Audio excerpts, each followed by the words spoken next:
una reflexión que incluye a las anteriores, ¿verdad? O sea, retomó los elementos vertidos por Marco en su exposición, y también lo que nos sugirió Federico Manchón, y pues para decirlo muy brevemente, tenemos aquí una visión en donde se nos presenta el lugar de México en la economía mundial. Se le contextualiza como parte de las crisis también del capitalismo, los problemas para los trabajadores, la superexplotación, en una paradoja siendo un país petrolero, con todos los aspectos, todos los matices que nos están brindando. La crisis que no solamente es para México y que seguramente es una crisis anunciada, ¿verdad, Alejandro y demás compañeros? Y lo que nos comentaba Federico, la necesidad de autogestionar desde el punto de vista de los trabajadores, no es nada sencillo, porque no es un problema de voluntad de un grupito de trabajadores, sino que pues tiene que ver con esa voluntad de ese grupito de trabajadores, pero también con la multiplicación que puedan tener a nivel mundial y atravesando por fuerza los temas de la democracia, ¿no? Si no cambiamos la economía y no cambiamos los sistemas de representación y de hacer política, pues poco podemos hacer, me parece que, ¿no? De alguna manera es lo que se podría concluir de una manera muy bárbara, ¿verdad? En esta primera mesa que tiene como finalidad marcar precisamente cuáles son los desafíos del capitalismo global en la actualidad. Ya nos están marcando lo que nos acaban de denunciar. Ahora pues no sé si ustedes como parte del panel quieren tomar unos cuantos minutos para comentar a sus demás compañeros y dar también pie a que el público prepare sus preguntas, porque inmediatamente de esta reflexión entre ellos vamos a darle la palabra al público. ¿Marco?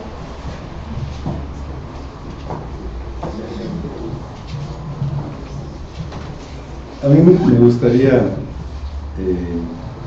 centrar, por lo menos desde mi punto de vista, la discusión en dos cuestiones que me parecen fundamentales. Uno sería la cuestión del papel de la lucha de los trabajadores por la autogestión económica. Creo que entre todos los sectores que están activando este tipo de problemática de nuevo, es un fenómeno que lo conectamos mucho a Argentina con las fábricas recuperadas, este fenómeno de toma masiva de fábricas por parte de los trabajadores en un momento de un auge de las luchas de los trabajadores en Argentina, pero que no se ha limitado a Argentina. Sabemos de muchos casos en Brasil, Uruguay, en otras partes de América Latina, México mismo, tenemos los casos de Pascual, toda una serie de cuestiones, ¿verdad? Y sabemos pues que esto también se ha presentado fuertemente en Europa, sobre todo con la crisis económica. Hay trabajadores que están recuperando sus fábricas. No sabemos mucho de Asia, pero sabemos que hay interés en este fenómeno. Y bueno, y el fenómeno en Cuba, en donde se está planteando otra vez la cuestión de las cooperativas. Es una manera de ver la autogestión como una salida a una crisis muy profunda en Cuba.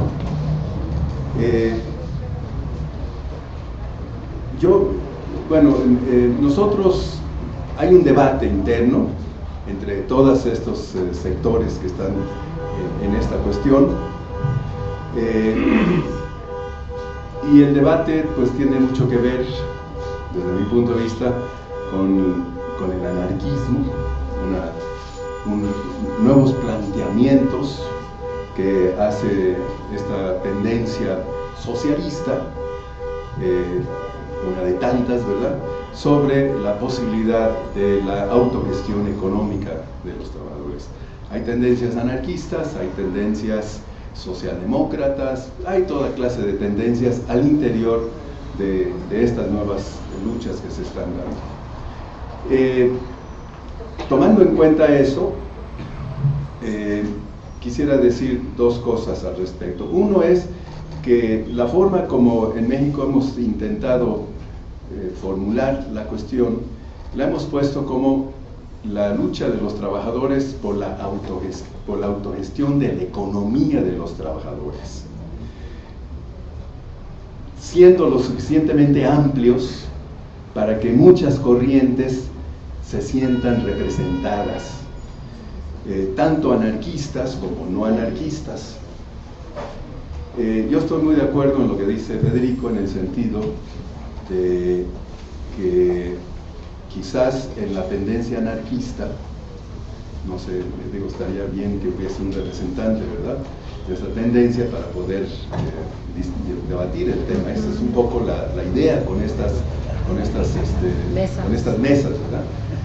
Va a haber representantes más de este tipo de corrientes en las otras mesas, pero en fin, yo estoy muy de acuerdo en el sentido de que una forma de ver la autogestión es como verla como una autogestión puntual. Los trabajadores de Pascual se toman la fábrica en una lucha muy fuerte, muy poderosa, muy consciente, y la solución dentro del sistema capitalista actual vigente es convertirlo en una cooperativa, porque la ley cubre esa modalidad. Y bueno, se desarrolla la cooperativa en las condiciones de un mercado capitalista sumamente agresivo, ¿verdad?, con una competencia gigantesca, y bueno, a pesar de todo han sobrevivido. ¿Qué tanto permanece el espíritu cooperativista, socialista de la idea? Pues es bastante discutible, pero ahí siguen. Y lo mismo se puede decir de Tradoc, los compañeros de Occidente, la cooperativa esta que se formó con la huelga de Euskadi y todo eso, ¿verdad?, que también hay modalidades muy raras en donde para salvar la cooperativa de hundirse, la misma cooperativa se tiene que volver a asociar con la empresa alemana con la que se habían peleado. Y entonces ahora son socios. Hay una parte cooperativa y la otra parte es la transnacional que funciona. Y así hay muchas modalidades. Lo que yo quiero señalar es lo siguiente. Efectivamente, en estos debates hay esa modalidad de empresas puntuales, autogestionadas, pero nosotros lo que queremos ver más amplio, incluyendo el socialismo, en el sentido de la Revolución Rusa, la Revolución Soviética, incluyendo eso como una forma de autogestión por parte de los trabajadores, incluyendo eso, es decir, no limitarse a una sola visión, sino verlo más en conjunto, más en diferentes aspectos. Tan es así, pues, que la forma como desarrollamos el programa, tomamos en cuenta los aspectos de la autogestión política.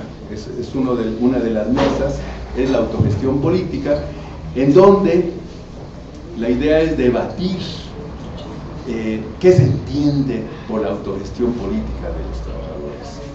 Y ahí también tomando en cuenta experiencias teóricas de los países del este, de la Revolución Francesa, de la Revolución Rusa, etcétera, etcétera, pero también experiencias propias. Por ejemplo, la APO podría ser concebida como una especie de autogestión política, etcétera, etcétera. Bien, lo que me gustaría, sin embargo, señalar ahí es lo siguiente, ¿no? Efectivamente es muy complejo, muy variado, tiene muchas facetas esto de la autogestión económica, política de los trabajadores, pero una cosa que es cierta es que es una forma de lucha de los trabajadores. Eso para mí es innegable. Y ha sido así durante toda la historia de las luchas de los trabajadores. Si ustedes se ponen a pensar qué era el socialismo utópico, constitución de cooperativas. En todas las grandes revoluciones, los trabajadores despliegan muchas formas de organización, muchas formas, partidos políticos, sindicatos, asociaciones de todo tipo y, entre otras cosas, el movimiento cooperativo. Ahora, con el movimiento cooperativo pasa lo mismo que pasa con los sindicatos. ¿Qué pasa con los sindicatos? Se aburguesan, se charrifican, se corrompen. ¿Por qué? Pues porque se desenvuelven en la sociedad capitalista. Intentan confrontarlo, pero luego se vuelven como un aspecto mismo de la sociedad capitalista. Finalmente, ¿qué es un sindicato? Es la lucha en el mercado entre los trabajadores como burgueses que luchan por vender su mercancía al mejor precio posible. Eso es una forma burguesa, es como propietarios de una mercancía ahí media rara, pero el sindicato, la idea que tiene el sindicato es crear un monopolio del trabajo para poder confrontarse al monopolio que establece el capital. Entonces, pero es así como una lucha dentro de la sociedad capitalista en donde las dos partes son parecidas. Lo mismo pasa con las cooperativas. Las cooperativas no pueden escapar de la situación del mercado, etc. Pero no dejan de ser una forma de lucha. Y son muy importantes estas formas de lucha porque cuando los trabajadores tienen la posibilidad de asumir el poder de alguna manera, todas estas formas de lucha cobran una fuerza muy importante. Por ejemplo, en el caso de Venezuela, uno de los grandes éxitos del gobierno de Chávez fue el que se crearan, sí, no sé cuántos, ¿no? Miles y miles, no sé, decenas de miles de cooperativas en todo el país.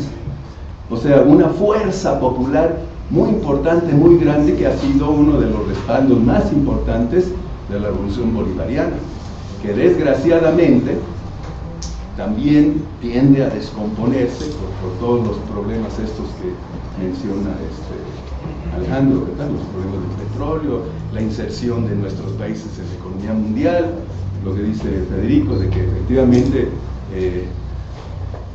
los países son, entre comillas, autónomos, independientes, pero la economía es una. Entonces es un relajo ahí espantoso. Pero sí me gustaría ver esta cuestión de las cooperativas, el movimiento cooperativista, el movimiento de las fábricas, de las empresas recuperadas, como una forma de lucha de los trabajadores, que no garantiza nada, pero son expresiones de la lucha de los trabajadores. Así como se forman sindicatos y otras cosas, se forman estas otras formas de lucha. Y a mí me parece importante que el movimiento de los trabajadores y de las fuerzas políticas que los acompañan, pues deben tomar en cuenta este fenómeno, ¿verdad? Yo creo que ha sido no bien ubicado en el pasado, pero es importante retomarlo porque son formas que están surgiendo en todo el mundo y están formándose verdaderas corrientes políticas a nivel mundial que tienen que ver con esto. Y el otro punto que me gustaría analizar tiene que ver con esta idea de hasta qué punto los gobiernos, esta idea que decía Federico, hasta qué punto un gobierno popular, democrático, ¿cómo le llamas? Democracia popular, hasta qué punto es garantía esto también. Porque estamos viendo el caso de Venezuela, estamos viendo el caso de Bolivia, estamos viendo la situación del Ecuador, hasta cierto punto el caso de Argentina, en la medida en que el gobierno argentino fue producto de un auge gigantesco de la lucha de los trabajadores en Argentina y que hasta cierto punto respondió a eso. Y que vemos un declive gigantesco y además una agresión terrible en contra de este gobierno de la señora Kirchner, ¿verdad? ¿Hasta qué punto un gobierno de democracia popular puede garantizar o no? ¿Y por qué lo digo? Lo digo por dos casos fundamentales. Uno es el caso de Syriza en Grecia, que Podemos en España, ¿verdad?, en donde se ven fuerzas populares que tienden a conquistar el poder nacional, el poder del Estado Nacional, pero aún teniendo el poder del Estado Nacional, tienen unas dificultades gigantescas. O sea, lo de Syriza es verdaderamente, ¿quién sabe qué va a pasar? ¿Quién sabe qué va a pasar en Grecia? Hay gente que dice, bueno, que la única vía para Syriza es que se alíe con China y con los BRICS, ¿no? Brasil, Rusia, como para conformar ahí un grupo de países que se contraponga a la Unión Europea y al Fondo Monetario Internacional, que son los que lo están cercando, lo están tratando de ahogar. Entonces, ahí hay una conflictividad durísima. Y el otro caso terrible es Venezuela. O sea, toda esta situación que platica Alejandro del problema del petróleo, en donde Venezuela depende totalmente del petróleo, quizás más que México, puede ser catastrófico para Venezuela. Entonces, ¿qué hacer? La idea, ¿qué hacer, por ejemplo? Gana un gobierno democrático popular en México, con respaldo popular masivo, y empieza el ahorcamiento por parte de las empresas transnacionales, etcétera, en condiciones en que somos dependientes energéticamente, porque exportamos petróleo, pero importamos gasolina, alimentos, importamos una gran cantidad de alimentos, fuerza de trabajo, etcétera, ¿no? Es decir, somos países unicultivos, monocultivadores, nada más que en el caso nuestro, maquiladoras y petróleo, ¿verdad? Nos cortan todo eso y ¿cómo reconstruyes a la economía mexicana cuando ha sido destruida sistemáticamente o reconstruida, pero sobre otras bases, durante décadas, ¿no? Entonces, aún para un gobierno popular, nacional, democrático, en México sería sumamente difícil. Entonces yo lo que digo es, bueno, ¿qué soluciones podríamos empezar a tratar de visualizar, ¿verdad?, para llegar a estas situaciones?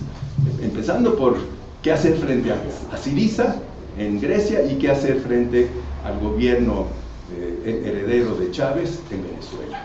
¿Qué hacer?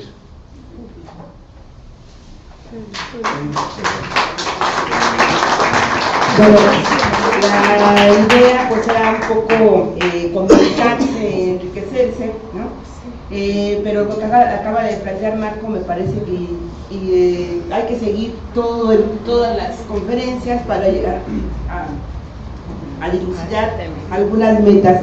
Como la gente ya está ansiosa por participar, me faltan los otros dos comentaristas, así que por favor. Se ve más ahí la gente. ¿Qué? Se ve más ahí la gente. Bueno, entonces yo voy a ser sumamente breve. Bueno, yo empezaría, digamos, reivindicando el tema que trató Alejandro, para referirme después a estas observaciones adicionales que hizo Marco. Sí, en síntesis, lo que Alejandro está planteando es cómo gestionar la producción económica de México en términos de intervención del Estado. Lo que él hace es una crítica a cómo eso ha venido ocurriendo y cómo una crisis que puede profundizarse debe ser distribuida en sus consecuencias de una manera distinta. Es decir, lo que Alejandro está planteando es la posibilidad de que este Estado mexicano tenga distintas formas posibles de gestión. Eso significa que antes del socialismo, como una sociedad postcapitalista, nosotros tenemos la posibilidad de gestionar los estados de los cuales somos ciudadanos. Esa es la idea de la democracia popular. Independientemente de que la crisis en Estados Unidos agrave las condiciones económicas y políticas de México, la generación de protestas en contra de lo que actualmente está ocurriendo es posible que se transforme en una capacidad política de modificación del modo en que se está gestionando este valor de uso político que es el Estado mexicano. ¿Qué significa eso? Significa que en caso de que efectivamente, como está en su definición genética, el Estado mexicano, si se realiza como democracia popular, va a escapar al condicionamiento de la economía global? No, como acaba de decir Marcos, no hay ninguna posibilidad de que la democracia popular en México, o incluso en países mucho más importantes que México, garantice la posibilidad de sustraerse a la dinámica de la economía global. Y, en consecuencia, la democracia popular, eventual, posible, en México, va a tener que confrontarse en las relaciones internacionales con estados que están gestionados sin la satisfacción de esa definición genética de los estados democráticos burgueses, democráticos populares, en el sentido de la Revolución Francesa. Entonces, el futuro no está escrito. No somos vectores de la necesidad histórica. Nosotros políticamente actuamos construyendo un futuro que no está definido. En ese sentido, yo entiendo de manera más clara lo que leí como principio de mi posición, por lo que aclaró Marco.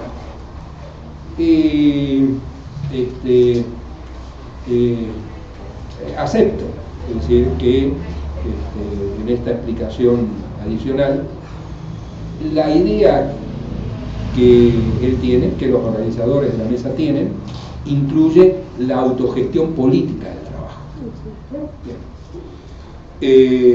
Y por lo tanto, aquí hay un punto en el cual tengo que decir que estamos de acuerdo. Y que la pluralidad de opiniones respecto de cómo eso ocurre, desde las posiciones anarquistas hasta las posiciones liberales democrático-populares, para extenderlo incluso más allá de la socialdemocracia, o identificando, hay quienes identifican la democracia, la socialdemocracia con el liberalismo democrático, pero incluso incluyendo esta consecuencia en la vocación democrático-popular de algunos liberales, nosotros tenemos que escuchar todas las voces y construir todas las voces que participan en la construcción del pueblo mexicano, en este caso, y de los otros pueblos que son reconocidos a través de sus estados en la Sociedad Internacional de Estados. Bien, sobre ese primer punto. Sobre el punto de las garantías, no hay garantía. El futuro no está garantizado. El futuro depende de lo que nosotros hagamos. Pero en el futuro hay un conjunto de posibilidades abiertas, condicionadas por lo que las sociedades han construido, que depende de cómo se resuelva el conflicto social, quienes dirijan el proceso de construcción del futuro. La burguesía va a insistir en resolver el problema de la desigualdad generada, digamos, en los últimos 200 años, de acuerdo con el balance que hace Piketty, en la forma de exclusión de los pobres porque limitan las posibilidades del crecimiento para satisfacer necesidades adicionales de la burguesía. Es decir, eso es lo que ha estado ocurriendo durante 200 años según Piketty. Es decir, el hecho de que el capital demande una rentabilidad promedio de 4 o 5% con una tasa de crecimiento de las economías, como evocó Marco, del 2%, significa que regularmente la burguesía va a demandar más recursos para satisfacer necesidades crecientes, y eso lo va a hacer a costa de los miserables. No hay de otra. La vocación capitalista de la sociedad, eso es de alguna manera las condiciones en las cuales las crecientes movilizaciones sociales deben desenvolverse. Yo no estoy tan seguro de que la crisis resulte en una transformación de las crecientes movilidades sociales en una creciente capacidad política de los dominados. No ha sido así. En algunas oportunidades sí, pero en la mayoría de los casos el deterioro de la capacidad de lucha por parte de los trabajadores no se ha revertido, y la capacidad de lucha de los trabajadores en el terreno reivindicativo, en el terreno sindical, no se ha transformado en capacidad política para generar poder popular. Y el poder popular, y acá me voy a referir por último a la definición de uno de los temas de la última mesa, en la definición de esta tercera mesa, que se refiere a la autogestión política frente a la concentración global del poder, el concepto de poder popular se refiere a alternativas de organización política contestatarias del Estado mexicano, pero no se refiere a la posibilidad de conquistar el poder político del Estado mexicano y gestionarlo de manera alternativa. Estas experiencias de poder popular en México, el Ejército Zapatista, la Asamblea Popular de Oaxaca, la Asamblea Nacional Popular, la Convención Nacional Popular, las policías comunitarias, son embriones políticos que deben ser reivindicados e incorporados en el marco de la lucha política por el control democrático del Estado mexicano. Eso es lo que a mí me parece que puede significar un primer paso parcial para participar en la gestión política del trabajo socialmente necesario que se construye universalmente. Y hasta ahí, porque si no...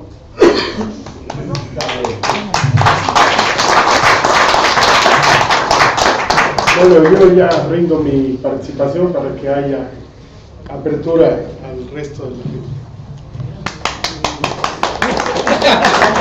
Bueno, para ver si se animan a esperar un poco más, les diremos que por ser la sesión inaugural va a haber al final un poquito de vino. ¿Sí?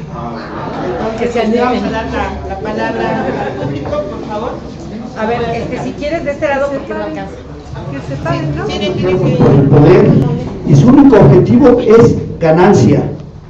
O sea, nosotros ya tenemos que romper con esto de que la economía mexicana es demasiado legal. ¿La economía de quién? Son de unos cuantos zampones, entre ellos empresas transnacionales, que ya tenemos también nosotros. Si no saben, tenemos a Bimbo, que nos representa muy significativamente. Entonces, si nosotros no cambiamos, por ejemplo, aquí ahorita me extraña, ojalá venga la corriente de la UAM de Dietrich Stefan, ¿sí? Que propone para cambiar el modelo neoliberal por la economía de equivalencias, porque si no, no veo sentido en qué forma vamos a poder cambiar este modelo económico neoliberal. Claro que es absurdo pensar que en negociaciones, que en debates, eso es sueños guajiros, no nos van a dejar. Aquí mismo los compañeros nos están diciendo, los están aplastando, nos aplastan cualquier intento. Entonces la mejor forma, ahorita cuando menos el socialismo del siglo XXI, representado por la economía de equivalencias, que se llama proyecto histórico de las mayorías, y nuevas cooperativas, desaparecen automáticamente, bueno, paulatinamente, porque no hay que ser tampoco románticos, el dinero, y se va a empezar a contabilizar el esfuerzo de la gente.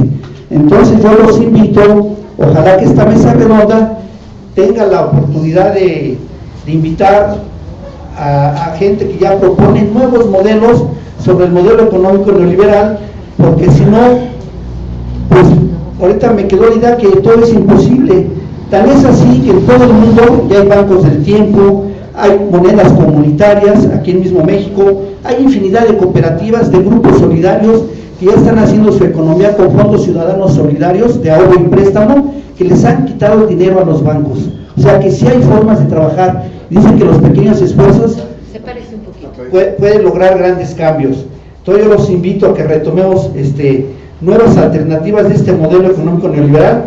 Si no, siempre vamos a seguir analizando y decir que, pues ahorita me pareció que casi es imposible avanzar porque, y yo lo sé, este modelo económico neoliberal es perverso. Lo más concreto. No, sí, yo lo más concreto. Esta es una dirigida la opinión que quiero saber del doctor Marco Gómez sobre este punto. Usted mencionó los diferentes grupos financieros en el mundo, los grandes economistas, económicos más bien. Entonces yo quiero saber, o más bien saber su opinión sobre el nuevo banco que China ha fundado con la cooperación de muchos otros países, pero que se basa en los BRICS. Entonces yo quisiera saber, ¿es el Banco Asiático de inversión e infraestructura? Entonces yo quisiera su opinión nada más. Gracias. Bueno, siguiendo con lo mismo que dice aquí la maestra, yo creo que sí hay salidas a nivel global y a nivel local. ¿Qué quiere decir esto? Que si nosotros no dependemos, es que parece que Estados Unidos es la única solución del problema, como lo plantearon ustedes. No es cierto. Precisamente China está invirtiendo en Sudamérica, Latinoamérica, en todo el mundo, y nosotros nada más por obedecerle a Estados Unidos, pues desaprovechamos las inversiones. Está el tren de Querétaro, está el proyecto Dragón de Cancún, que digo, no quiero decir que sea la panacea, pero es una alternativa, por un lado. Por otro, yo creo que la salida, y estamos trabajando precisamente en cooperativas, pero a grandes volúmenes. Hay que crear sobre todo de agricultura, de alimentos. ¿Por qué? Porque no debemos depender de los alimentos importados. Nos envían pura chatarra, como dice el compañero, nos envían frijol ya con gorgojos, maíz, todo descompuesto, todo, transgénico inclusive. Entonces, ¿por qué no con el gobierno? Sin el gobierno hay que crear redes de cooperativas en todo el país. Ya se están trabajando, digo, en diferentes estados. Y la otra posibilidad es, hay que hacer cooperativas duales, cooperativas híbridas. ¿Qué quiere decir? Con sistema capitalista, pero también con el sistema de equivalencias, para que no nos pueda controlar el gobierno. Si seguimos obedeciendo al gobierno, no hay salida.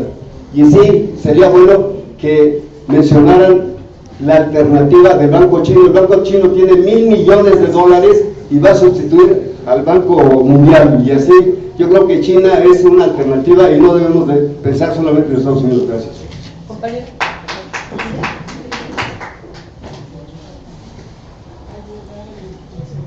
Buenas tardes.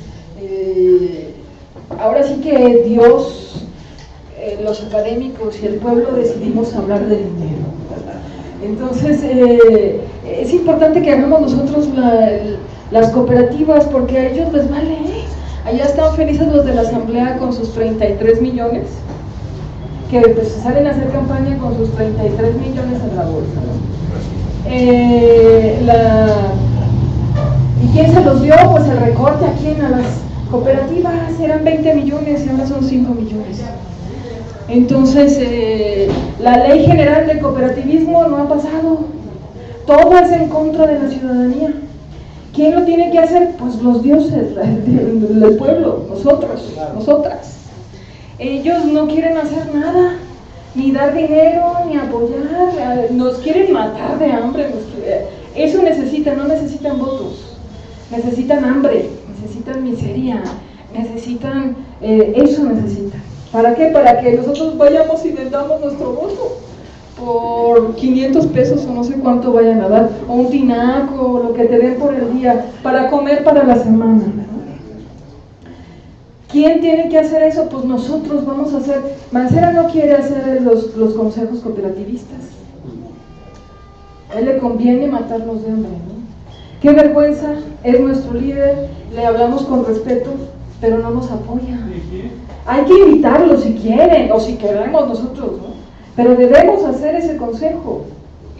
Es lo que debemos hacer aquí en la ciudad, pero ya, en emergencia. No sé qué digan los académicos.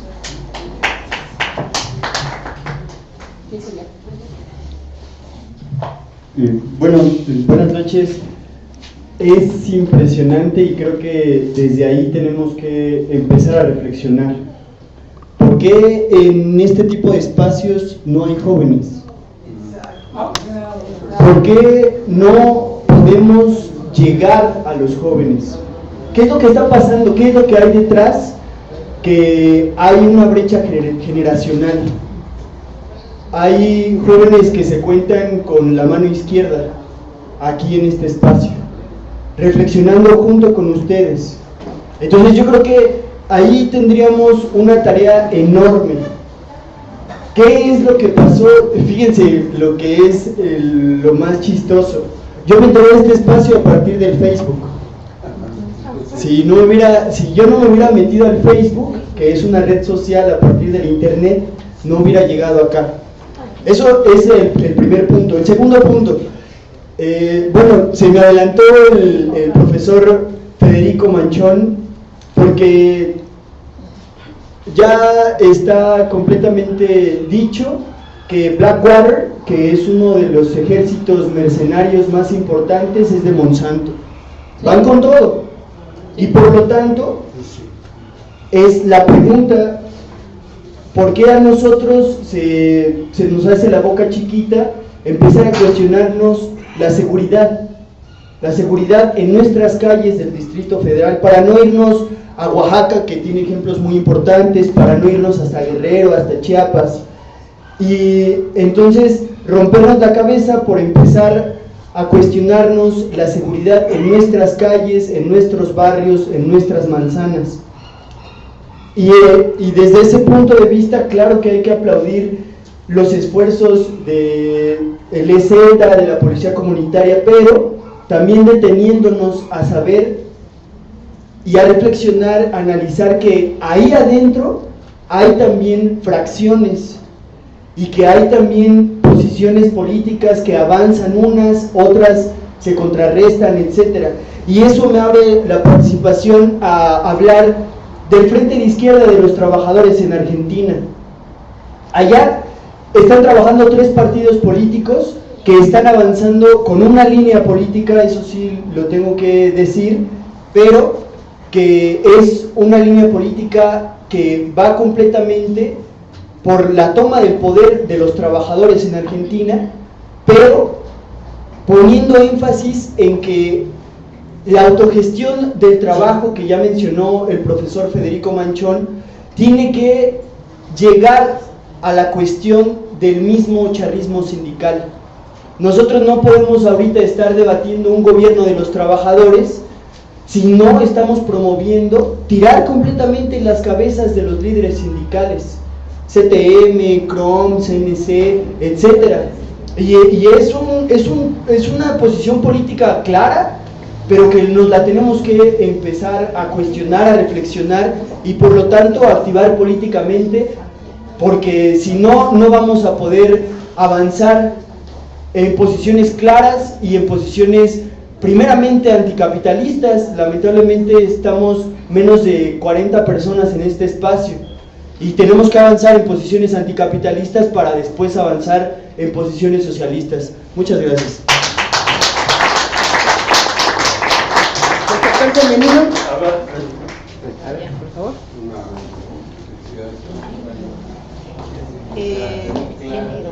Bueno, yo quisiera reflexionar sobre la participación del doctor Alejandro Álvarez. ¿Qué sería que la competencia capitalista global que se está en la exposición con esta depreciación de la energía petrolera, eléctrica, y la crisis de recesión se está autodestruyendo? ¿Será un aliciente para el sector de los pueblos oprimidos esta situación? ¿Y en dónde los trabajadores recibimos los golpes de sus decisiones? Tenemos la tarea de, mientras eso sucede, construir nosotros nuestra propia alternativa. Bueno, frente a esto, nuestra realidad inmediata es que tenemos un periodo electoral en donde tendremos que pensar en medio de todo lo que está sucediendo, qué parte de los contingentes electorales pues están mínimamente cerca de la población, porque yo definitivamente rechazo la idea de anular el voto, porque eso es darle definitivamente o aumentar la votación al PRI, que es el que está, bueno, definitivamente ya decidió entregar la soberanía del país a Estados Unidos y a las transnacionales. Entonces, yo quisiera, como parte de la mínima autogestión, yo creo que hay que pensar en esto, en este periodo que tenemos delante de nuestra nariz. Gracias. Es obvio que es Morena. Sí, es obvio. Queda chiquito la necesidad de la gente. Queda chiquito ante una... Los felicito. Compañeros, respetemos la participación de todos. Los felicito porque están dando ideas y aportaciones Hablemos en otra ocasión. que le hacen falta a este país. Hay que seguir desarrollando rigurosamente todo lo que tenga que ver con reflexiones teórico-políticas organizativas. Bueno, mira, yo tengo 4 cosas así muy rápido, pero no se va a poder porque son 4. La más importante, la autogestión. Se está demandando cuál es la alternativa real, no nomás en México, sino en el mundo y en el futuro, en lo que se refiere a la autogestión política como alternativa emancipatoria, no nomás de los procesos económicos, políticos, incluso otro tipo de esclavitudes. Sexual familiar, científico-tecnológico, educativo, etc. La autogestión, lo que no es autogestión, es heterogestión. Yo les voy a hacer una pregunta porque tengo una duda. Todo lo que no es autogestión es heterogestión, incluyendo las cooperativas, es decir, que son piramidales, que la toma de decisiones de arriba abajo, que son autoritarias. No todo lo explica el marxismo. El marxismo ha sido revolucionario, pero en otras cosas no. Para eso está el anarquismo, pero el anarquismo de veras. Pero me refiero al anarquismo de Zapata, que era anarquista, por supuesto, Bakunin, etc. Entonces, la autogestión la han planteado alrededor de la toma del poder y es contraproducente hablar así. Hay 2 premisas anarquistas muy vigentes que parece que la gente no las ha estudiado. Todo poder corrompe, el que sea el macropoder y el micropoder, en la familia en la política, en la economía, todo poder corrompe. Esa es una premisa. Segunda premisa, todo ejercicio reiterado del poder genera intereses. Son premisas anarquistas vigentes hasta ahorita, que no explica el marxismo. Entonces, por lo tanto, tenemos que hacer una lucha política autogestionaria que busque el contrapoder. Esa es la alternativa. Hay que luchar contra todo tipo de poder. Por eso el anarquismo no ha podido derrotar el capitalismo y el marxismo sí. El anarquismo está planteando estar en contra de todo tipo de poder, aunque le llaman autoritario al marxismo. Entonces hay que ser anarcomarxistas y rescatar otros sistemas de pensamiento libre, etc. Que no se... Sí. Eso. Entonces, y nada más quiero saber, en México ya está avanzando el proceso autogestionario político de contrapoder, es decir, autogobierno, autoorganización y autogestión. Cherán y varios se están organizando, no quiero decir clandestinamente, pero está fuerte y no tiene que ver necesariamente con Ayotzinapa y menos con el proceso electoral. Entonces, sí hay que reflexionar que sí hay la posibilidad, nada más es cosa de conceptualización y convicción a partir de estas nuevas categorías. Muy bien. Por ahí atrás había, por favor. Tengo aquí a Fabián, a Lorenzo y a Luis. Entonces, perdón, yo a Lovano. Entonces, vamos, como nuestra meta ya no tenemos mucho tiempo, les pido que cada vez seamos más precisas. Más precisas. Bueno, primero quiero felicitar a los ponentes y también el espacio.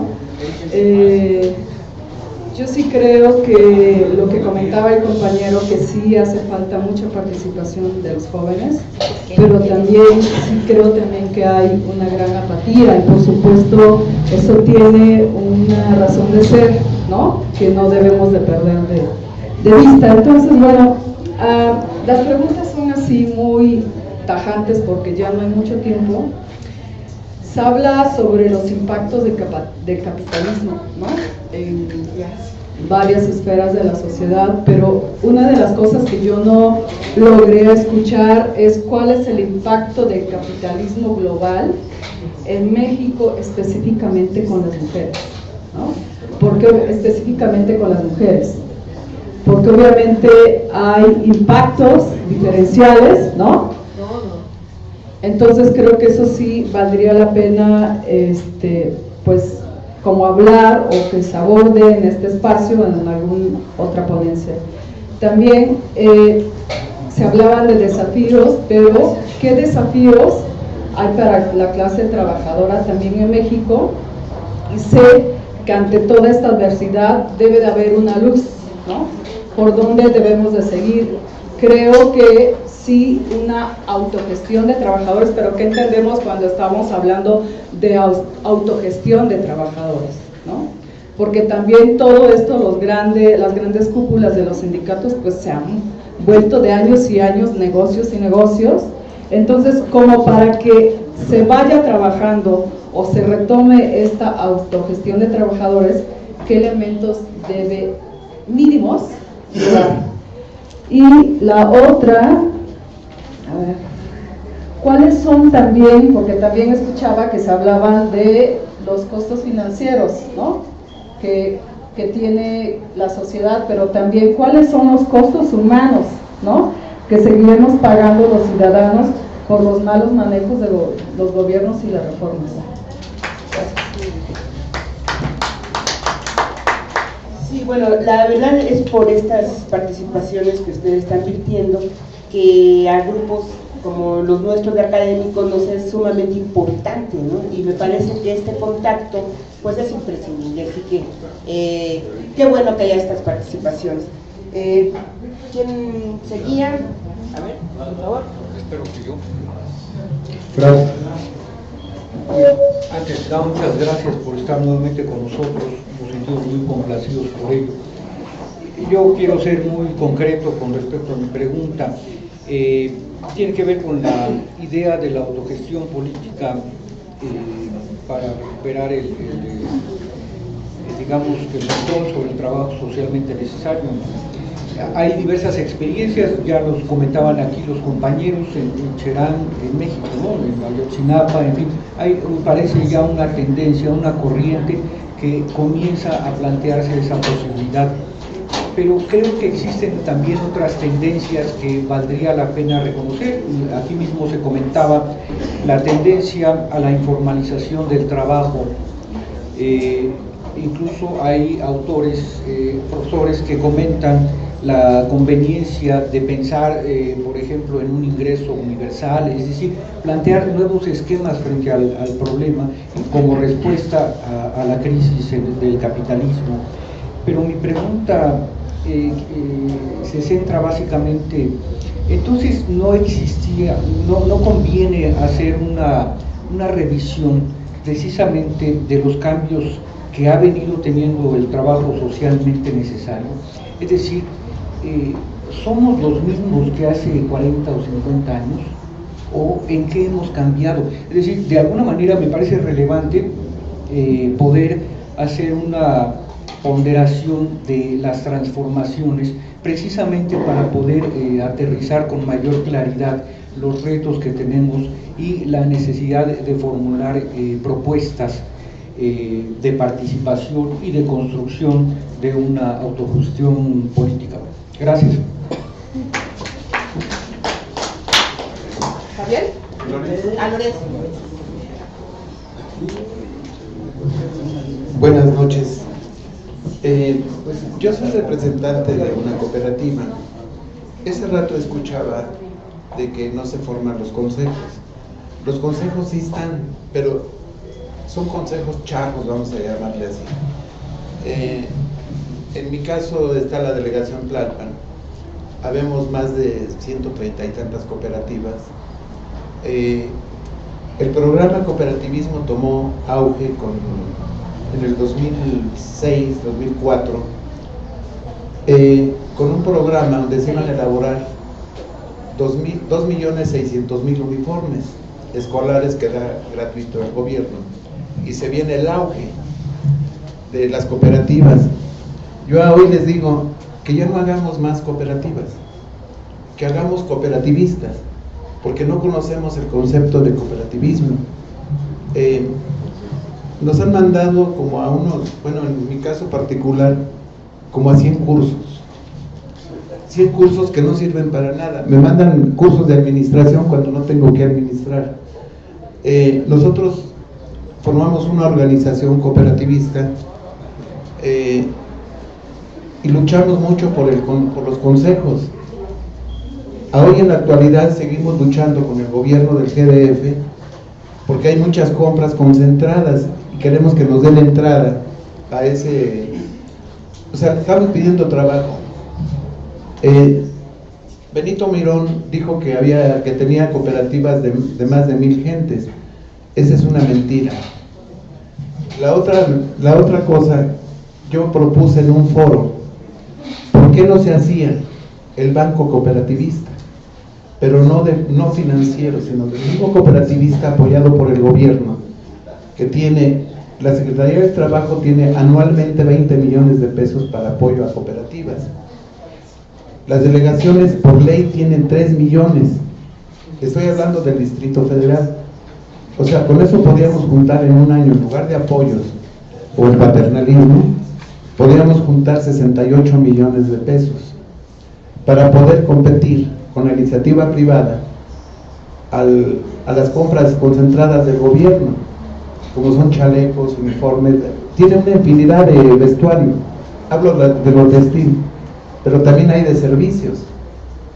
Entonces quedó como un, así, tiramos la red, pero seguimos impulsando esto El DIF tiene 69 cooperativas textiles, más cooperativas de agua, más comedores, pero cada año se crean 20 cooperativas, estoy hablando, y desaparecen 19. Entonces, eso nos lleva a ya no creer en el cooperativismo, y seguimos los necios cuando lo vamos conociendo el cooperativismo y sabemos que es la única manera de una economía solidaria y que no se reparten las utilidades en la iniciativa privada. Es la única manera que vamos a poder trabajar como socios, como dueños y como trabajadores. Y no me quiero extender más. Muchas gracias.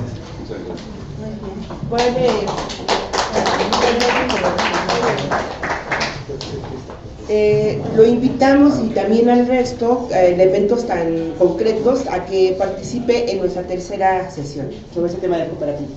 Bueno, lo mío es una pregunta muy sencilla y que me preocupa mucho. ¿Cómo es posible que un país como Venezuela, que ha estructurado sus cambios sociales y económicos tan bien, con tanto sustento, hoy en día esté en una situación como lo que está? Yo pienso que detrás de todo esto hay una manipulación mediática, porque no puedo creer que algo que se estructuró Chávez tan bien, hoy en día se esté perdiendo y esté a punto de derrumbe. Me gustaría que alguien me diera una explicación. Muchísimas gracias. Buenas noches. Le agradezco a los ponentes su participación, porque a mí me dejó algunas interrogantes, entre ellas los mismos desafíos del capital como tal, pero en esta etapa de interconectividad financiera, ¿no? Entonces, ¿cuál sería el papel de los trabajadores en esta etapa, dado que el sector servicios ha aumentado de manera desproporcional mundialmente? El problema de la explotación hacia los trabajadores no es exclusivo de un país, es la dinámica global. Entonces, sabiendo que estamos encolado ahorita el mismo capital y metido en una deuda y en una crisis eterna, como bien lo definieron los ponentes, sí ha habido oportunidad ahorita, históricamente hablando, de que los trabajadores sí podemos replantearnos la destrucción del capital. Pero la cuestión es que, lo que decía la compañera, esos medios que cortan la mente, corrompen redes, compran voluntades, se está contaminando o ya está contaminado, es decir, un capitalismo cínicamente corrupto. Y está encolado el capital. Entonces, si hay una alternativa de los trabajadores, viene mi pregunta específica dentro del esquema que propone Marx en el modelo de la composición orgánica del capital. El capital variable tiene mucho que decir ahorita, dado que esta formulita que propone Marx está de cabeza. O sea, el plusvalor que antes era caracterizado a través de la explotación material física, ¿no? La extracción del plusvalor ha cambiado hacia el esquema financiero de mentes que trabajan y otra forma de extracción del plusvalor, ¿no? Y de ganancias. ¿Cuál sería el papel de los trabajadores dentro de esta composición de capital variable frente a la debilidad misma del capital de la extracción de la tasa de plusvalía? Porque sí hay posibilidades de que nos organicemos, cooperativistas, sindicatos, frentes opositores, etcétera, pero hay que saber en este reposicionamiento del capital a partir del sector financiero, cuál sería la participación de los trabajadores y de la sociedad que pues está siendo marginada. Nada más. Bueno, vamos a escuchar la última participación y pues hay que ser valiente para, está peor que el examen del doctorado por participar. Yo nada más quisiera preguntar, ¿qué propuestas tienen dentro de la academia para integrar a todas las diferentes organizaciones de trabajadores, de sindicalistas, de estudiantes, de la sociedad civil, a participar activamente en esta conformación de un frente común para poder entrar a todas las etapas de autogestión o de organización, llámenle cooperativismo o dentro del sindicalismo, lo que sea. ¿De qué manera están ustedes haciendo partícipe a la población para que se integre a esto, además de para ir al marco del encuentro en Venezuela, para empezar a activar este tipo de redes que ya están siendo exitosas en otros países, y cómo se puede hacer llegar esto a la población para que ellos puedan participar, todos podamos hacerlo de una manera activa? ¿Cuál es la propuesta desde la academia?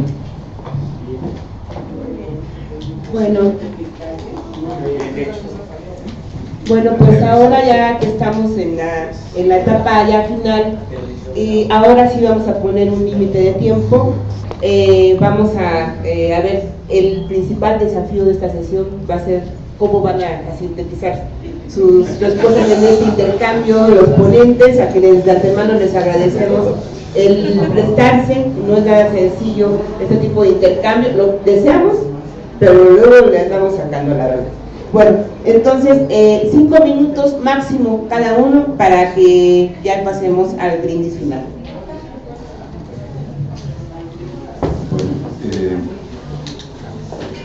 Respecto al papel de China en la economía mundial, además no sola, sino con una posibilidad muy grande de integrar a regiones del mundo y a muchos países que sufren las consecuencias del dominio, sobre todo del capitalismo occidental, ¿verdad? Del imperio, como se le dice ahora, de Occidente, Estados Unidos, Europa Occidental y Japón. Y en este contexto de surgimiento de China como una potencia económica mundial, evidentemente está surgiendo como potencia política mundial. Y bueno, todos los intentos que tiene China es pues afianzar su posición a nivel mundial. Parte de esto es pues esta organización semiformal que se ha ido estructurando con Brasil, Rusia, India, África del Sur y algunas otras posibilidades. China está expandiendo su visión hacia África, hacia el resto de América Latina. Gobiernos como Chávez, etcétera, y el actual de Maduro buscan apoyarse en este intento de China de convertirse en un cierto polo para contrarrestar pues los efectos negativos del dominio norteamericano. Y dentro de eso pues está esta idea del banco chino, ese banco público, una asociación como contraparte, me parece, a lo que es el Banco Mundial o el Fondo Monetario Internacional, ¿verdad? Como un intento de hacer esto. Esto surge muy vinculado a la crisis del dólar, ¿verdad? Que lentamente muchas economías del mundo tratan de zafarse del dominio del dólar, y bueno, eso sería un intento en esa dirección. Es un banco estatal de cooperación entre varios países, que bueno, va junto, por otro lado, del desarrollo también de sectores financieros chinos muy poderosos. En México todavía no ha llegado, pero en América Latina se está dando esto. El banco chino, ¿tú te acuerdas cómo se llama? El banco chino, un banco privado chino, no sé si es privado o estatal, pero funciona como banco privado. Es decir, China está expandiendo sus capacidades. Respecto a México, yo acabo de leer unas noticias que dice que China ya no quiere invertir en México. La razón básica es, me parece, la corrupción del gobierno mexicano, que no garantiza, por un lado, lo del Dragon Mart, pues yo pienso que en el fondo el gobierno norteamericano, los intereses monopólicos gringos que no quieren pues a China en su patio trasero, ¿verdad? Por un lado eso, y por otro lado, pues la negativa del tren rápido, pues ha puesto a pensar, yo creo, a los inversionistas chinos de que México no es un país tan seguro, y además, pues, bueno, a no ser por el petróleo, ¿verdad? Creo que el petróleo sí es algo que podría interesar a los chinos, y otras cosas, la minería tal vez, ¿no? Hay infinidad de temas que se han abordado aquí. Yo nada más quisiera rescatar esta idea de que la idea de estos foros es discutir ampliamente entre diferentes corrientes políticas qué perspectivas hay de la lucha de los trabajadores. Finalmente, el intento es que se agrupen fuerzas, agrupar fuerzas. Creemos que a través de este tipo de encuentros, etcétera, ventilando diferentes posiciones, podemos ir tratando de construir una estrategia para los trabajadores, ¿no? Una estrategia propia, pensado por los propios trabajadores. Nosotros aquí, yo me siento más en calidad de trabajador académico que de académico a secas, y nuestros intentos son, pues, acercar al trabajo intelectual de las universidades, etcétera, con los otros tipos de trabajos que hay en la sociedad, esta idea de trabajo socialmente necesario en la cual estamos todos, ¿verdad? Creemos que esta posibilidad de debatir sobre la economía de los trabajadores es una buena base para plantear toda una serie de cuestiones. Como decía, me parece que es Federico hace rato, los trabajadores están ya no nada más a la defensiva, también están buscando alternativas. Lo de Syriza es una lucha de los trabajadores, lo de Venezuela es una lucha de los trabajadores, que cobra esas formas, pero en el fondo son los trabajadores que están buscando, alternativas. Los problemas son serios. Yo pienso que toda esta idea de la concentración global del capital es central. Es decir, no puede haber luchas fraccionadas de los trabajadores, no digamos a nivel nacional, no puede haber luchas fraccionadas a nivel mundial. Tenemos que buscar la forma de crear nuevas internacionales de los trabajadores, por decirlo de alguna manera. Así como en el siglo XIX y parte del XX se construyeron verdaderas internacionales de los trabajadores, tenemos que volver a esa idea, hoy más que nunca, porque el capital nunca ha estado tan concentrado y tan centralizado como el día de hoy. Entonces, en ese sentido, pues, me disculpo si no respondo a todas las preguntas, pero no hay tiempo. Ya pasamos la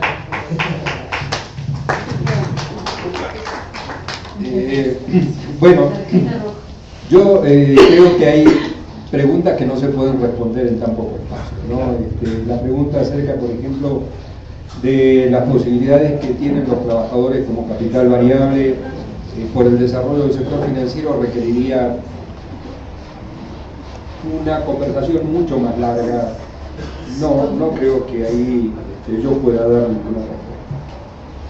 Me parece muy importante la última pregunta acerca de la propuesta de la academia para hacer que la población participe.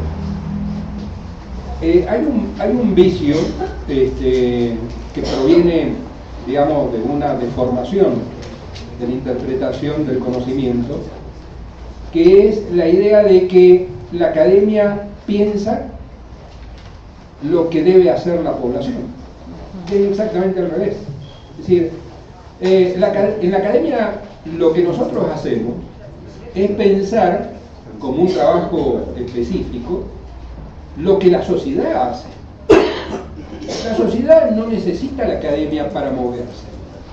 La academia contribuye a comprender lo que la sociedad hace y eventualmente puede sugerir sobre lo que la sociedad ha hecho modificaciones de su comportamiento. Pero el punto de partida no está en lo que nosotros pensamos de manera ilustrada, haciendo la teoría perfecta para saber cómo vamos a hacer cosas que sean correctas y exitosas. Debemos partir de que la sociedad hace de manera independiente, hace y se hace a sí misma, de manera independiente de las reflexiones que podamos hacer en la academia. Lo cual no significa menospreciar la reflexión que se hace en la academia. Pero de la academia no vamos a bajar línea.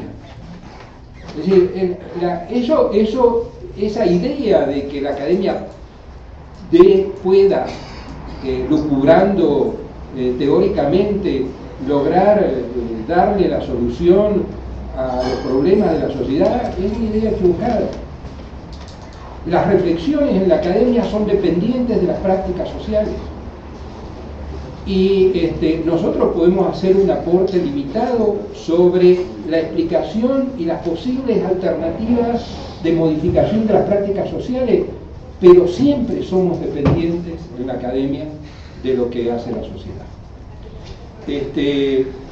Eso significa que nosotros nos movemos en el terreno de las hipótesis. La verdad está en la práctica de la sociedad. Y si la sociedad tiene un comportamiento que conduce a la reproducción de una sociedad crecientemente desigual, crecientemente privativa de lo que las revoluciones burguesas nos prometieron de poder popular. No estoy hablando de las revoluciones burguesas que nos prometieron para poder popular.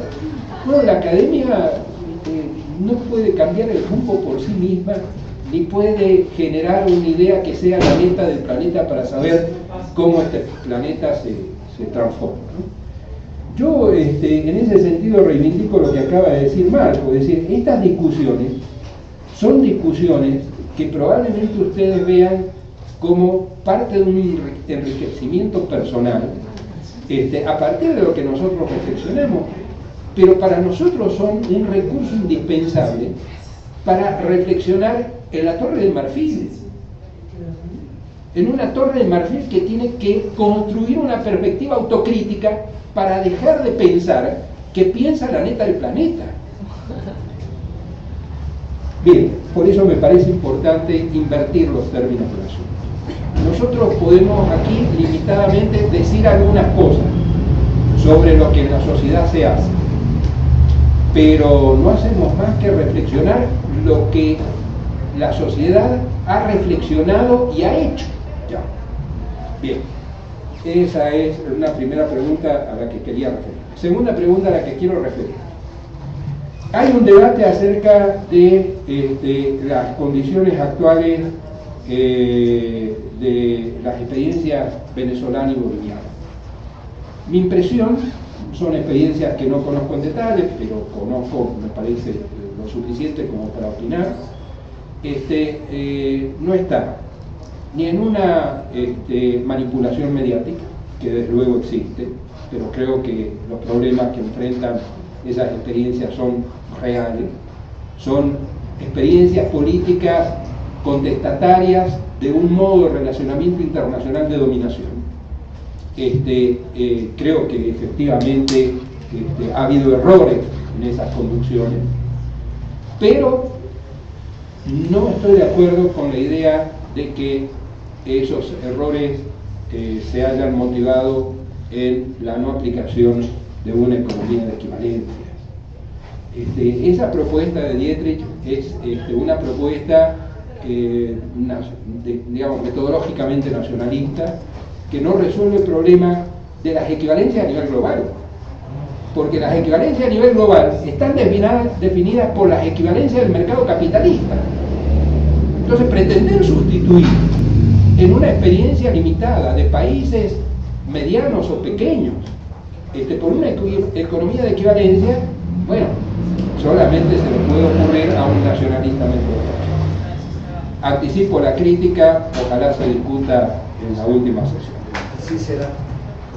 Bueno, me parece fundamental el tema de la ausencia de jóvenes en estas discusiones, que se vincula respecto del tema de la autogestión política y los cambios que ha habido en los últimos años respecto de la configuración de la política.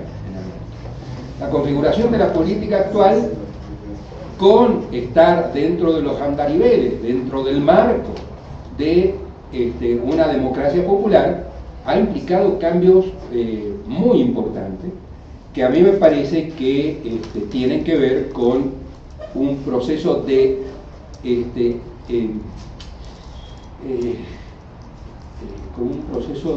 desconfianza radicalizada de la política. Parte de la tarea que creo que tenemos que hacer es una tarea de reivindicación de la política a contrapelo de las tendencias espontáneas de la sociedad.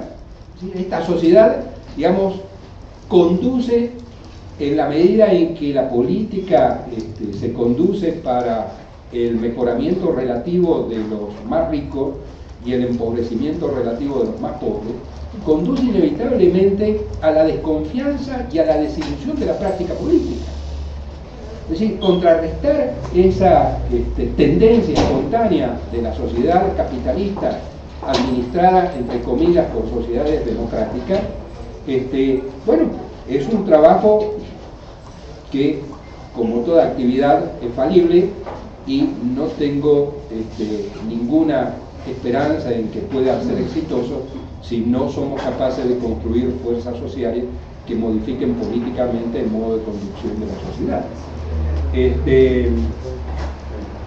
Y yo, en general, sobre varias de las otras preguntas, voy a dar una respuesta general. Creo que la democracia está inescindiblemente vinculada a la reivindicación de las movilizaciones sociales.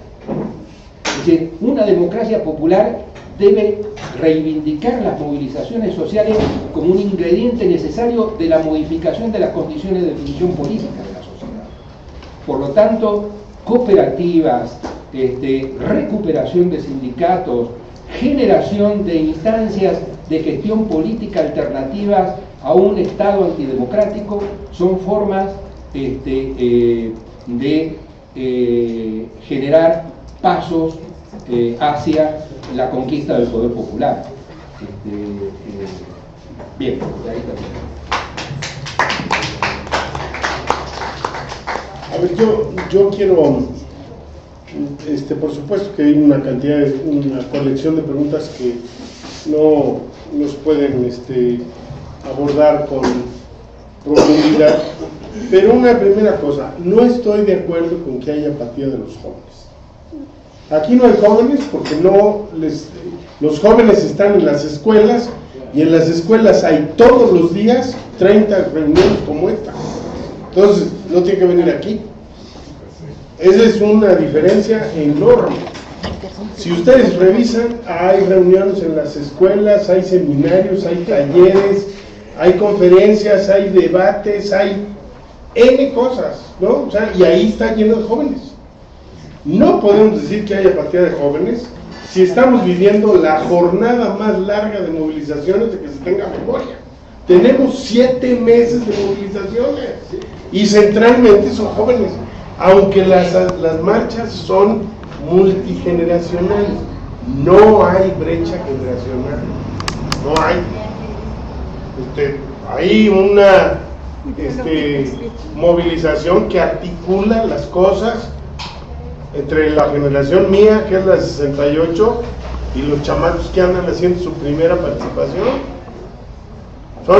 Ese es un elemento que da una enorme confianza sobre el futuro del país, porque son los jóvenes que están ahí. Ahora, la otra cosa que a lo mejor no se entendió, yo no estoy diciendo que piensen en Estados Unidos, lo que estoy diciendo es que tenemos una relación muy estrecha con Estados Unidos, y que lo que pase ahí pues nos va a afectar. Nada más volteen a ver, y si no quieren voltear por eso, piensen que tenemos casi 30 millones de gentes de origen mexicano viviendo ahí. Si les parece poco, pues entonces, ¿para dónde voy a voltear a ver qué pasa con los griegos? No, en primer lugar hay que ver lo que está pasando aquí, sin quitarle importancia a lo de Grecia. Ojo, nomás lo que digo es que el asunto de Estados Unidos no es un problema de gusto, es una necesidad. Y por supuesto, discutir lo que está pasando con Syriza también.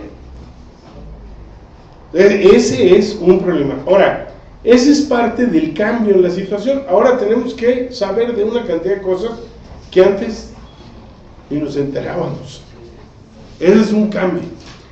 Ahora, yo digo una cosa, hay algunos matices que hay que discutir cuando se trata de en qué centrarnos. Por ejemplo, yo no estoy de acuerdo en que los sindicatos son una forma burguesa. Las cooperativas también son una forma burguesa. Entonces, y porque los sindicatos son una forma burguesa, hay que dejárselos a los líderes corruptos, ¿no? Tenemos que recuperar los sindicatos y plantear a dónde los echamos a andar. Eso es otra cosa. Ese es un problema que me parece central. Igual que con las cooperativas. Ya no hagan cooperativas, dijo un compañero. No, sí, hay que hacerlas. Nomás tenemos una discusión sobre cuál es el sentido general del movimiento cooperativista en las condiciones en las que estamos ahora y que podríamos estar. Un problema que no hemos tocado, de los datos que presenta Marcos sobre la concentración del capital, yo saco la conclusión de que hay que plantear el problema de los controles sobre el capital monopólico. Pues esa es una prioridad. Y es más, necesitamos hacer una gran alianza social en contra del capital monopólico, porque ese es el que está partiendo el queso y el que nos está partiendo la madre, para decirlo rápido y mal. Entonces, ese es un problema. Ahora, otra cosa que dije, no lo dije así como lo voy a decir ahorita, pero ahorita lo voy a decir como se dijo aquí. Necesitamos apropiarnos políticamente del problema de las finanzas públicas.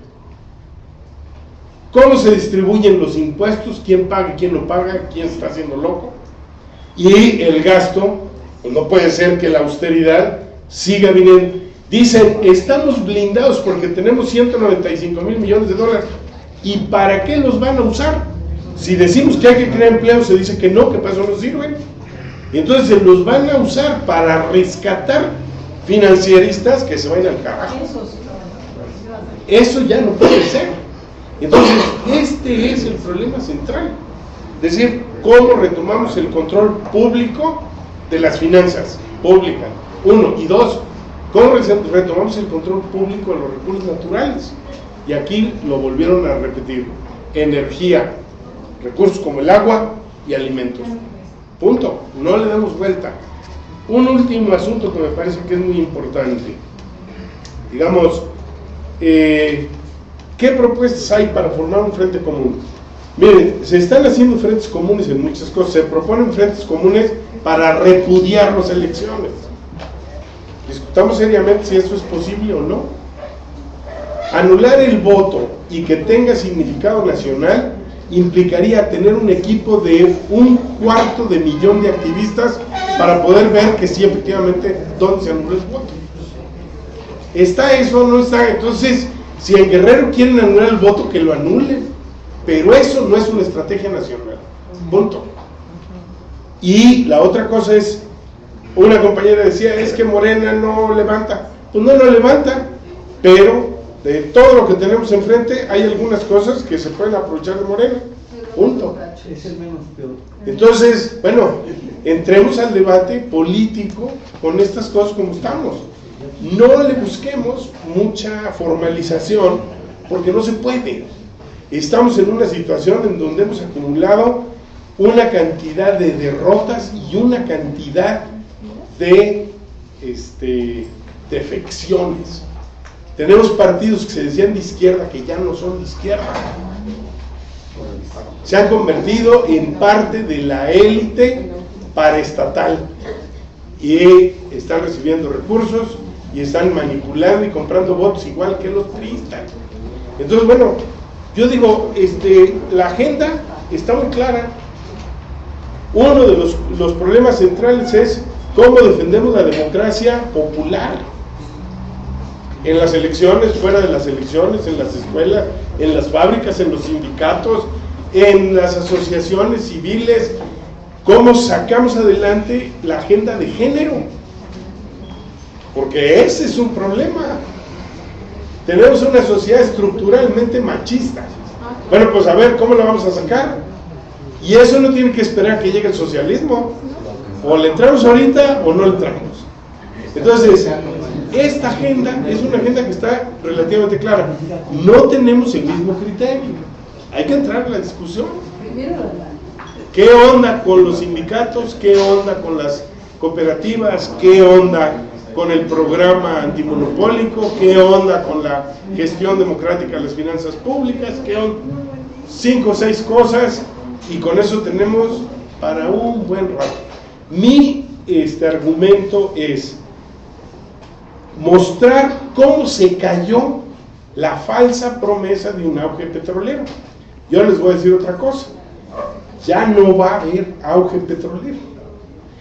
Van a entrar grupos privados, y los dejamos, a aprovechar eso, pero no va a haber auge petrolero. Y entonces tenemos que empezar a pensar qué demonios hacemos con el cambio climático y con el medio ambiente, porque en unos lados se están muriendo sin agua y en otros ya se están ahogando con agua. Entonces, y el problema medioambiental lo tenemos que enfrentar ya, antes de que haya socialismo, ahorita. Porque cuando llegue, dijo Mario Molina, el Premio Nobel de Economía, pues aquí están discutiendo cuándo se va a acabar la energía, y yo estoy preocupado porque se va a acabar antes el aire. O sea, los gases de efecto invernadero nos van a ahogar. Bueno, entonces es una agenda sencilla, compleja, y pues estas discusiones las hicimos, por lo menos Marcos, ese era el propósito de convocar, para que entremos a un debate, sistematicemos cosas y sigamos adelante. No se va a resolver aquí ninguna duda, creo yo. Planteamos una agenda para seguir trabajando, y esa es la función, dijo Federico, de la academia que quiere caminar con la sociedad.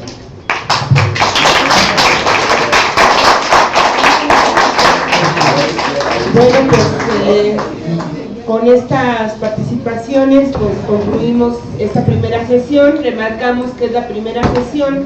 La siguiente tiene que ver con temas sobre el sindicalismo, va a ser dentro de 8 días.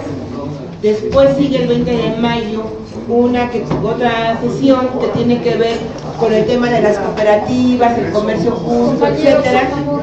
Y en la última, que es el 3 de junio, para cerrar este ciclo, se va a hablar sobre la autogestión política, y en esa sesión se va a presentar Armando Bartra, que no pudo, por razones ajenas a su voluntad, estar el día de hoy.